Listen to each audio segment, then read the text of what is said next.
As I said, Tony Sarai is the head of our investment committee, also director of the business and an executive planner. Fantastic person on top of that, which is also a great thing, as are all our professionals today. Great humans, which is great. But Tony, can I hand over to you to start to share some of the insights we learned from Troy, Lee and Greg last week? Thanks, guys. Thanks, Paul. Apologies for that. Trying to find the unmute button.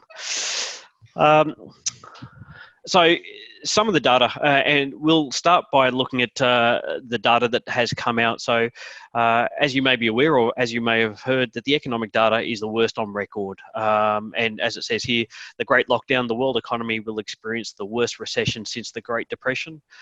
Global crisis, both advanced economies and emerging markets and developing economies are in recession. Major economies have also been significantly downgraded, and this is from the IMF. And the one thing that I will say in relation to this is that when we are looking at economic data, I mean, some of this is to be expected. So what happens when you shut a whole country down? Well, nothing happens. So people are at home, and some can work from home, some can't. And as a result of that, we would expect a significant drop in terms of economic data, whether it be employment decreasing, whether it be GDP decreasing, and so on. So this is part of it. This is to be expected. It will then be how quickly can we come out of this. The economy can turn around quickly, and I actually like this graphic because it shows you the different declines, whether it's from a structural event versus a cyclical event versus an event-driven event. And as an example, so if we look at 2009 and the GFC, well, that was very much structural, and we saw the average decline there was about between 55 to 60%, and the length of that was for close to about 40 to 45 months. And the average time to recover was between 100 to 120 months. This event that we have now is not a structural event. It is more so an event that is a event-driven, a pandemic. And as a result, we've seen that the decline, whilst there has been a significant decline, that decline has been in the region of between 30 to 40%. The length so far, I mean, it's still very much early days, but the average event-driven length, as you can see here, is between 5 to 7 to 9 months, and the time to recover then is up to 20 months. Now, just to keep in mind that the average time to recover is taking into account, we're not necessarily just looking at the markets themselves, because a market is not just the economy itself, it's all the other factors that go with it as well. So clearly a pandemic is an event-driven event, Tony. Absolutely. Yeah. It's a one-off event. Structural side of events. I can't say can be forecasted, but these things can happen. Whereas a pandemic is a one-off surprise, very much unexpected. And what will the recovery look like? And there's we can go through the alphabet, but you've got the V-shaped recovery, the U-shaped recovery, the Nike swoosh shaped recovery, the Z-shaped, and the Z-shaped is more a quick recovery, and then all the stimulus comes off, and then things start to settle down again. The W-shape, and then you have the L-shaped. At this point in time, we're heading for, whilst if you'd go back a number of, let's say a month and a half ago, it was very much a U-shaped recovery or a Nike swoosh shaped recovery. It's now looking more and more like a V-shaped recovery, not saying that it won't be Z-type.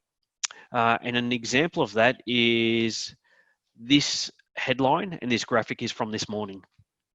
So what this graphic shows is that the S&P 500 has wiped out the 2020 losses with a rally that we've seen. It was over 3% on Friday, and it was over, I think it was 1.5% overnight. So 4.5% to 5% in the last 2 days. We've seen that there's no losses from the 1st of January to where we are today. So the S&P in the US has done extremely well. We're not at the same level. But what it does show you is that the recovery has started there. And that is on the basis that people are thinking about, well, okay, look, things will get better. It's not just about, the current, the now. It is, markets are traditionally forward facing and they're forward looking.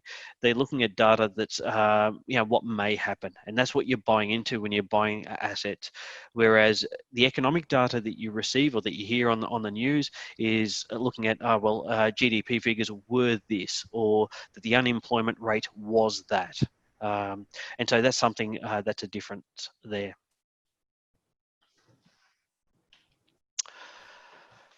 The share market is not a reflection of the average business, though, and it's something to take into account. So as you can see, this graphic here, where the companies that make up a significant amount of the market, there's two that stand out, Microsoft and Apple.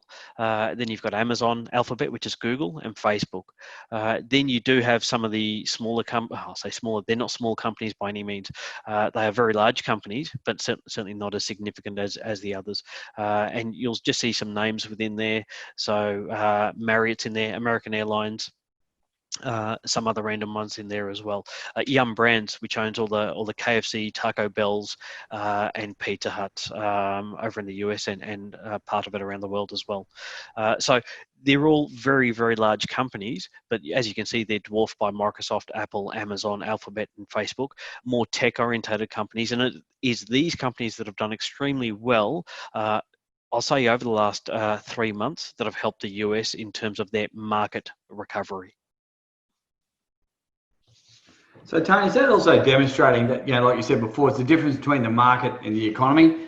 So the market of these big businesses still doing well, whereas we might see our local shops or local cafes really struggling, maybe even shutting down. It's not necessarily reflective in the big businesses or the publicly listed businesses. Absolutely, and so from an economic point of view, it comes down to demand and supply. So, as an example, if I look at Microsoft, there's been an increase in sales for both Microsoft and Apple over this downturn, quite simply because, if I've got to say, Paul, you're working from home, okay, you need a new laptop, we'll get you an iMac.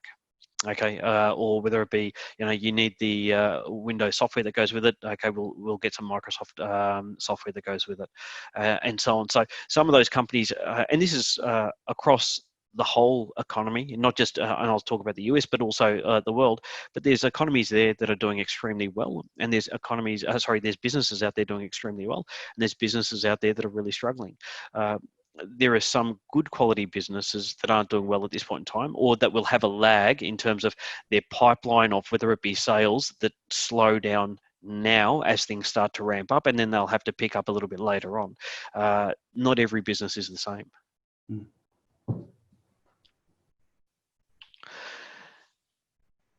And all markets aren't created equally, so tread carefully, especially when we're looking to purchase assets. The US and European companies are financed differently as well, and there's rising funding costs for emerging markets as well. So just something to be aware of. And these are all the things that we take into account when we're putting together portfolios for clients, and which markets to invest in. How do we take into account, is it emerging markets?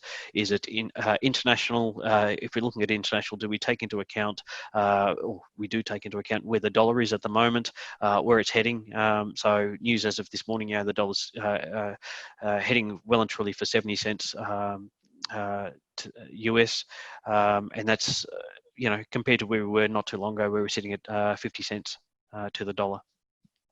So all of those things are taken into account.